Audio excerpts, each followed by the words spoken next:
Baik, terima kasih. Izin saya mulai. Bismillahirrahmanirrahim. Assalamualaikum warahmatullahi wabarakatuh. Mungkin ke slide depan ya, ke judul ya. Pertama saya ingin menyampaikan terima kasih kepada Hoxi ya atas kepercayaannya. Saya diminta siang hari ini sharing. Ini judul yang saya dapat sebenarnya update tentang situasi COVID-19 terkini dan perlunya vaksin booster. Barangkali nanti di depan bisa di dalam materi masih bisa menyesuaikan dengan tadi topik yang diminta oleh dari panitia ya. Dan yang kedua saya ucapkan terima kasih pada Rumah Sakit Hermina atas kepercayaannya. Saya dikasih kesempatan untuk sharing lagi terkait dengan update dari Omikron ini. Dan yang ketiga saya terima kasih kepada Pak Dr. Husnul nih, Pak Kadinkes. Terima kasih banyak atas supportnya selama ini. Dan juga harapannya ke depan masih tetap bekerja sama tadi ya dok ya terkait dengan kasus COVID-19 ini dan juga nanti pelaksanaan vaksinasi booster. Baik, izin saya mulai slide selanjutnya setelah ini. Ya, baik. Nah ini saya izin menyampaikan, ini adalah situasi COVID-19 terkini di Indonesia, jadi menghadapi gelombang ketiga. Jadi memang seperti kita ketahui, sebetulnya di luar ya, mulai Desember, Januari ya, itu di tahun 2022 ya, kalau di luar itu angka sudah muncul gelombang baru di Eropa, terutama di India terkait dengan pandemi COVID-19. Nah, tapi ini kalau di Indonesia ini memang ya awal di Januari 2021 ada ya, kemudian Juli tadi disampaikan oleh Dr. Husnul ya, varian Delta, Juli, Agustus ya itu bertahan sampai 2-3 bulan kalau tidak salah ya, itu terkait dengan varian Delta. Nah, ini di Januari mulai muncul, Januari Februari ini mulai muncul peningkatan angkanya terkait dengan varian Omikron ya. Tapi sebenarnya kalau kita lihat Indonesia ini sedikit agak terlambat dari negara-negara lain itu dari kisaran mungkin hampir kisaran minggu atau bulan, jadi kurang lebih 1 bulan. Jadi kita mundurnya seperti itu biasanya. Next. Slide selanjutnya.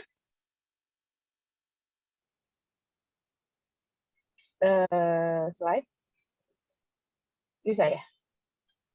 Oke, nah ya ini jadi kalau update Omikron ya coba kembali lagi satu ya update untuk Omikron jadi per Kamis kemarin jadi angka total di Indonesia sekitar 4.600 kasus. Jadi ini kalau saya bilang tadi trendingnya ya Januari ya ini awal Februari mulai naik dan ini masih belum down jadi masih menuju puncak. Tetapi kalau kita lihat di negara lain angkanya sudah mulai menurun. Misalnya saya punya sejawat di India ini dia sudah peak-nya dari Omikron sudah turun dia di sana, tapi awal-awalnya dia mulai dari Desember Januari kemarin. Slide.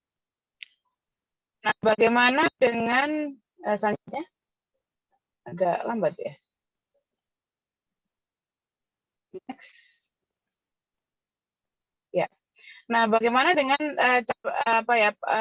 cakupan per provinsi ya kira-kira ya. Jadi yang paling banyak tetap masih di DKI Jakarta, diikuti Jawa Barat, Jawa Tengah, dan Jawa Timur seperti ini. Nah, terkait angkanya sebetulnya memang seperti yang disampaikan Dr. Husnul tadi kita mungkin bisa tidak terlalu panik karena angka kesembuhannya ini tinggi, hampir mencapai 60% ya. Dan juga yang dirawat, yang harus perawatan rumah sakit atau perawatan ICU juga lebih rendah dibandingkan kalau kita melihat dari varian Delta. Slide.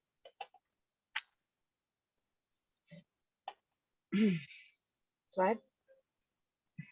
Pakainya mungkin lebih cepat kalau saya yang share screen ya. Oke, ya ada. Nah, ini untuk angka di Malang ya. Jadi untuk angka di Malang, ini di Kota Batu, Kota Malang, dan juga Kabupaten Malang, ya memang sekarang angkanya untuk positivity-nya memang masih meningkat ya. Tetapi kita melihat dari angka kesembuhannya juga tinggi ya. Slide. Ya. Nah ini sedikit review tentang timeline dari varian of concern dari virus COVID-19 dari waktu ke waktu. Jadi yang pertama kita tahu dulu ada varian Alpha ya, itu tuh yang awalnya dari Inggris seperti itu. Kemudian ada varian Beta itu dari South Africa juga. Kemudian ada varian Gamma dari Brazil, varian Delta yang lebih ngehits ya, itu dari India. Dan kemudian sekarang varian of concern selanjutnya adalah Omicron, di mana Omicron ini sebetulnya juga dari South Africa, tetapi dia muncul bersamaan di beberapa negara. Nah, sebetulnya nama Omicron ini adalah sebetulnya angka, kan ini varian-varian dari COVID-19 ini dia menggunakan angka Yunani ya. Jadi Omicron ini sebetulnya adalah ke-15 ya. Jadi ke-15, jadi dari berbagai macam mutasi dari virus COVID-19 yang awal. Jadi kan ada varian of concern, ada varian of interest ya. Jadi kalau interest itu ya kita perhatikan saja, kalau concern kita harus mewaspadai. Intinya seperti itu. Dan yang terbaru ini memang dari Omicron ini di 2021. Nah, Omicron ini apa? Jadi sejak tadi kan November 2021 ditetapkan Omicron sebagai varian baru yang perlu diwaspadai. Nama ilmiahnya B11529 ini ditemukan di Afrika Selatan, di mana dia ini memang yang menjadi unik adalah dia mutasinya itu banyak ya. Jadi hampir dikatakan di 30 lebih dari titik di protein S antigen itu mengalami mutasi ya. Nah, sehingga itulah yang membuat resiko penularannya sangat tinggi ya. Dan dia virulensinya, penularannya dia 5 kali lipat lebih cepat dari Delta seperti itu. Namun untungnya ya bagi orang-orang yang sudah tervaksinasi, angka untuk menyebabkan kesakitan atau kematian dia lebih rendah. Ya, tetapi mungkin ini tidak berlaku untuk orang-orang yang belum pernah terpapar vaksinasi ya, yang belum pernah divaksin mungkin dia masih bisa memberikan efek fatal. Dan Omicron sudah terdeteksi sejak 15 Desember 2021. Right? Nah ini, jadi kalau di Jawa Timur tuh dulu pertama Surabaya kalau nggak salah ya. Surabaya pertama kali dideteksi Omikron, katanya warganya dari pelesiran di Bali ya, jadi masuk Surabaya. Setelah itu kemudian mulai bertambah kasus kota Surabaya dan Malang ya. Kemudian ya beberapa hari yang lalu kita melihat kasus pasien bertambah banyak ya, melonjak sehingga tadi disampaikan beberapa hari yang lalu Rumah Sakit Ijen Boulevard dibuka kembali, diaktifkan kembali sebagai tempat isolasi terpadu. Ya, slide. Jadi memang diakui atau tidak angkanya memang meningkat ya. Penyebarannya bagaimana? Sebenarnya masih sama saja. Penyebarannya itu ya dari individu yang terinfeksi. Bisa lewat droplet ya atau udara batuk ya dari orang yang batuk atau bersin ya seperti itu. Bisa kontak erat misalnya menyentuh atau jabat tangan ya. Kemudian atau kita mungkin terkena dari objek atau virus yang ada di objek atau permukaan yang terkontaminasi, kemudian kita menyentuh mulut, hidung ya. Itu yang lebih sering. Sementara kontaminasi lewat feses itu jarang. Jadi beda dengan Delta ya. Kalau Delta dulu kontaminasi lewat feses sering, gejala saluran cerna juga sering seperti itu. Slide. Kalau dari cara penyebaran dia masih sama. Jadi ini dari droplet ya, bisa aja tidak langsung ada di permukaan dari meja ya atau handle pintu ya. Bisa seperti itu atau itu yang tidak langsung, kalau langsung ya dari orang yang mungkin tidak memakai masker, mungkin pada pasien kita gitu ya yang apa namanya mungkin terpapar kemudian bisa menyebarkan ke orang lain. Slide. Nah, faktanya bagaimana? Ternyata, nah ini tadi karena mungkin mutasinya dan sebagainya, Omikron ini bisa bertahan 193,5 jam di permukaan plastik. Ya, jadi dia tahan lama. Kalau dulu kan awal-awal varian COVID-19 itu ya 1-2 hari lah di plastik ya. Kalau ini bisa sampai 193 jam. Jadi lumayan lama ya ini. Dan dikatakan bahwa virus SARS-CoV-2 ini dia kalau ini yang awal tadi saya sampaikan yang asli mungkin hanya 8,6, makin lama dia mutasinya tuh makin memiliki kekuatan untuk bertahan hidup kalau menurut saya. Jadi dia bisa bertahan lama sehingga resiko untuk penularannya dia lebih tinggi. Right? Nah, gejalanya untuk varian Omikron ya, ini jadi hampir sama dengan flu biasa ya, demam ya seperti flu, kemudian ya tenggorokan gatal ya, jadi nggak sampai batuk-batuk. Kalau Delta dulu kita ingat batuk banget dan sesak ya. Jadi flu, bersin-bersin, sakit kepala banget, nyeri otot ya, hampir mirip dengan DB. Sekarang DB kan ya juga musim gitu ya. Jadi kita tetap harus pikirkan hal itu. Terus kayak nggak nyambung, kayak nggak bisa fokus seperti itu.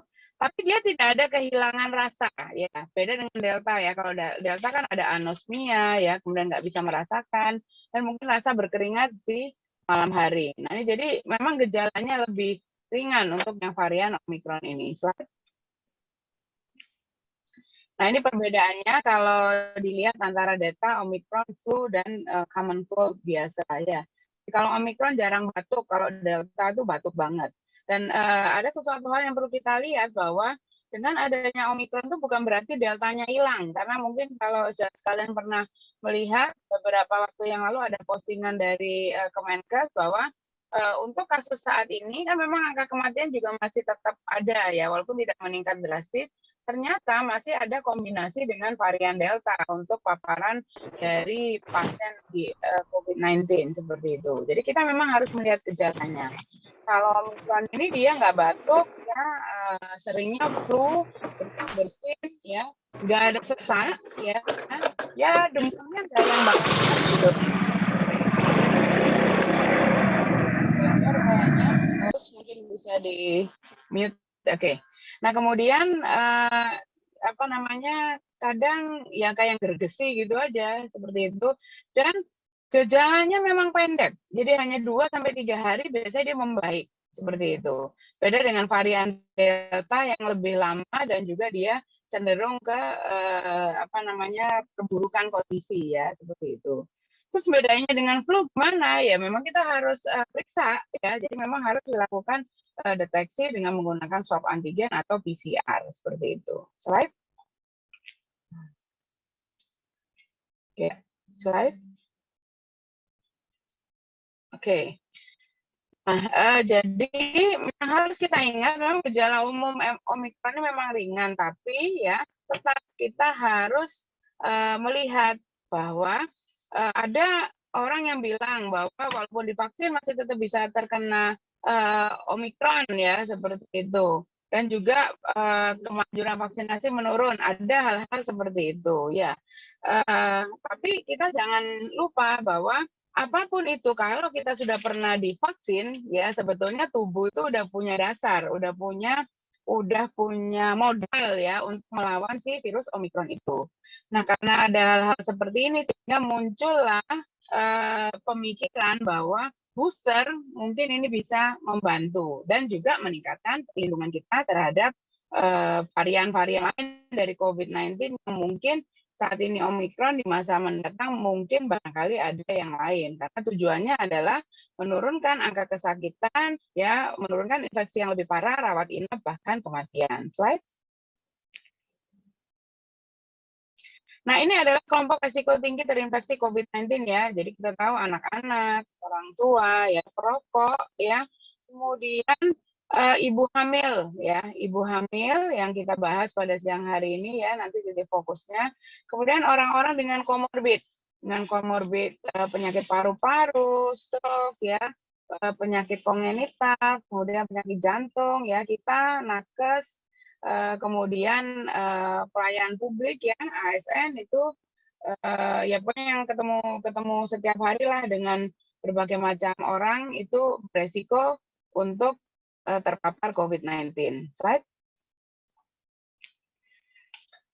Nah, kita melihat pada ibu hamil dan kelompok rentan lainnya ya. Jadi kita tahu bahwa penularan dari COVID-19 ini dia bisa menular melalui udara, airborne ya. Artinya menularnya ya dari droplet tadi itu ya. Jadi anak, orang dewasa ya, orang tua yang terinfeksi dapat menyebarkan partikel virus melalui bersin ataupun batuk. Nah, virus ini sampai di mukosa saluran nafas dan partikelnya berikatan dengan reseptor spesifik di permukaan sel, dia bisa menginisiasi proses masuknya virus ke dalam sel kemudian bereplikasi. Next, ya, next slide. Nah, masuknya di mana nih? Jadi setelah virusnya masuk ya, kita masuk ya lewat saluran pernapasan, kan dia akan bereplikasi di saluran pernapasan bagian atas dan juga dia akan turun ke saluran pernapasan bagian bawah ya di paru-paru. Nah, dari sinilah ya, dari sini virus bisa terjadi viremia, mengikuti peredaran darah, kemudian dia melakukan ekspansi ke dalam janin ya pada ibu hamil seperti itu ya. Jadi itulah mengapa wanita hamil dianggap termasuk kelompok rentan ya. Pertama, ibu hamil sendiri sudah terjadi perubahan patofisiologi ya. Perubahan fisiologi ya selama kehamilan, dan di sistem pernapasan juga sama terjadi perubahan karena diafragma dia tertekan oleh volume dari uterus yang dia membesar ya, seperti itu. Nah, adanya tingginya kadar hormon estrogen dan progesteron menyebabkan pembengkakan saluran nafas bagian atas ya, cenderung edematus.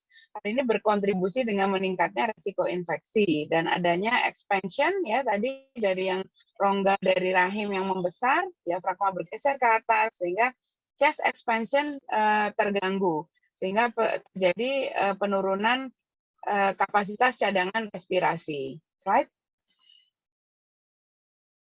Ya, sehingga ini yang menyatakan ya bahwa pada ibu hamil yang terpapar SARS-CoV-2 itu termasuk kelompok rentan karena gini, infeksi SARS-CoV-2 sendiri juga menyebabkan sitokin storm ya. Kita tahu yang paling kita takuti dalam infeksi COVID-19 itu adalah sitokin storm. Nah, ibu hamil sendiri pada trimester pada trimester pertama dan ketiga ya ini juga beresiko tinggi ya, beresiko tinggi.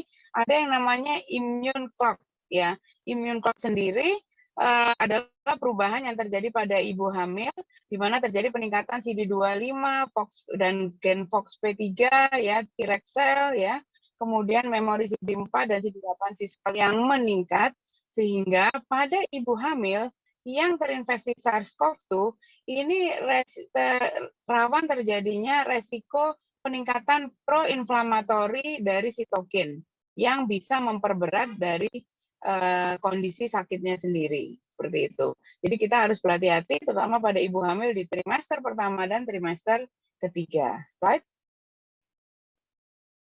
Nah, jadi faktor-faktor apa saja yang berpengaruh ya dengan derajat keparahan infeksi COVID-19 secara umum? Ini adalah usia ya. Tadi kita sudah sampaikan anak-anak ataupun orang yang elderly itu berpengaruh. Gizi kurang atau obesitas itu berpengaruh. Komorbid pasti ya, penyakit jantung, diabetes, hipertensi, kemudian penyakit yang lain seperti asma, kanker ya, atau penggunaan obat-obat imunosupresan. Kemudian orang yang dengan penyakit infeksi seperti TB, HIV, malaria, dan status sosioekonomi yang kurang baik berpengaruh dengan derajat keparahan COVID. Nah, pada kehamilan ya, ini ada perubahan sistem imun, ada perubahan fisiologi jantung paru, usia kehamilan, diabetes pada kehamilan, hipertensi pada kehamilan. Ini juga mempengaruhi ya, di mana semuanya memiliki efek kemungkinan terjadinya peningkatan tingkat keparahan pada COVID-19 ya. Jadi misalnya perawatan di rumah sakit, di ICU, penggunaan ventilator, mortalitas, dan untuk bayinya bisa saja bayi lahir rendah ya, bayi kecil, pertumbuhan janin terhambat, ya, hambatan suplai darah ke plasenta, ketebalan pecah dini, air kecil, keguguran, prematur, dan berbagai macam morbiditas, mortalitas, jadi baik pada ibu dan bayinya. Slide. Ya, slide. Oke. Nah, ini sekilas saya review perawatan pasien COVID-19 berdasarkan gejala. Jadi sebenarnya tidak ada yang banyak berubah ya. Jadi tanpa gejala dan ringan, ini kalau bisa kita rawat di rumah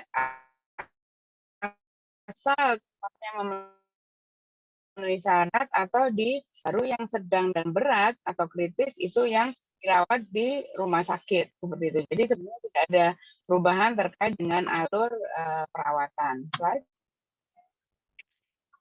Nah, Kemenkes memperluas layanan telemedicine dan bekerja sama dengan penyedia layanan telemedicine ini mempermudah bagi seluruh pasien COVID-19 dan juga mungkin yang ibu-ibu hamil untuk mendapatkan penanganan. Ya biasanya pada OTG ya cuma vitamin aja, kalau gejala ringan selain vitamin bisa dikasih antivirus sesuai indikasi dan obat simptomatik yang lainnya. Nah, seperti tadi disampaikan oleh Bu Wadir, Dr. Gati bahwa Hermina juga memiliki layanan telekonsultasi dengan Halo Hermina ya yang mungkin bisa dimanfaatkan buat ibu-ibu hamil yang mungkin saat ini sedang terpapar tapi masih takut ke rumah sakit, sebenarnya kondisinya baik-baik saja, ingin berkonsultasi terkait dengan penanganan COVID baik pada dokter objinnya dan sebagainya, mungkin layanan telemedicine ini bisa menjadi pilihan. Izin dokter, waktunya 10 menit lagi dok. Ya udah tinggal beberapa slide lagi, makasih dok. Slide. Ya. Nah, sehingga pencegahan apa yang perlu kita lakukan? Jadi untuk mencapai zero COVID katanya 3T plus 3M dikurangi 3K. 3T itu adalah tingkatkan testing, tracing, dan treatment. Lakukan 3M, menjaga jarak, memakai masker, dan mencuci tangan, dan hindari 3K. Kontak erat, kerumunan, kamar, atau ruang tertutup. Slide. Ya, nah ini yang beberapa gambar yang sering muncul ya, ada gambar yang sering muncul ini katanya teori seperti keju Swiss gitu ya. Jadi tahapan-tahapan apa yang harus kita lakukan untuk mencegah gimana pandemi ini tidak terus berjalan. Jadi step by step-nya dari si virus ini kita cegah dari physical distancing, stay at home, masker, hand hygiene ya, hindari menyentuh muka ya, hindari kerumunan. Kemudian kalau memang ada gejala dites dan tracing ya. Kemudian outdoor harus ada peran dari pemerintah untuk banyak menyediakan ruang terbuka. Kalau PTM juga ya jangan di kelas saja gitu ya, harus nggak, maksudnya jangan di AC gitu ya, harus buka jendela. Kemudian ya ini tadi bantuan dari government, kuarantin dan isolasi kalau yang sakit, dan vaksin. Jadi ini yang merupakan hal yang sangat penting, dan lapisan-lapisan yang multiple inilah yang bisa meningkatkan keberhasilan pencegahan dan penyebaran dari COVID-19. Slide. Ya, jadi bagaimana dengan vaksinasi ya? Vaksin pada ibu hamil boleh ya. Ibu hamil dan menyusui dapat dan disarankan untuk vaksinasi karena vaksinasi dapat menginduksi respon imunogenik, tidak meningkatkan efek samping terkait dengan vaksin ya, dan bisa memperbaiki outcome dari obstetrik ya. Jadi dia tidak menimbulkan komplikasi. Bisa diberikan pada usia kandungan lebih dari 13 minggu. Jenis vaksin yang diberikan adalah yang sudah disetujui adalah platform mRNA, bisa Pfizer atau Moderna, serta platform inactivated, jadi dengan Sinovac. Ya, slide. Slide. Nah, apakah perlu booster? Nah, ini yang mungkin nanti akan barangkali selanjutnya akan dibahas dengan narasumber yang lain yang lebih detail ya. Ternyata ada studi yang membandingkan ya antara orang yang divaksin dengan vaksin lengkap ya, 2 shot ya, dengan pasien yang divaksin 2 shot and booster ya. Jadi kalau untuk untuk virus COVID yang original istilahnya ya, yang belum ada mutasi-mutasi genetik yang mengkhawatirkan, dia masih bisa melindungi. Tetapi begitu ada varian baru ya, dikatakan bahwa efektivitas vaksin bisa menurun ya. Nah, tetapi saat dibandingkan dengan yang ditambah dengan booster ya, ternyata pemberian booster ini dia bisa meningkatkan kembali efektivitasnya dari vaksin. Nah, sehingga dengan adanya hal ini, maka ibu hamil yang kita sepakat adalah kelompok rentan, ini harus diberikan booster seperti itu, karena ini tujuannya untuk melindungi untuk ibunya dan juga untuk janinnya. Slide. Ya. Slide. Oke. Nah, sudah, itu adalah closing statement dari saya berarti ya. Jadi menurut saya vaksinasi buat ibu hamil khususnya booster itu adalah diperlukan ya, dan harus memang menjadi target dari pihak pemerintah khususnya ya, supaya saat ini di era pandemi yang masih belum jelas akhirnya dan varian baru yang muncul, ibu hamil dan janinnya juga tetap terlindungi. Mungkin itu dari saya sementara, Dok. Terima kasih. Assalamualaikum warahmatullahi wabarakatuh.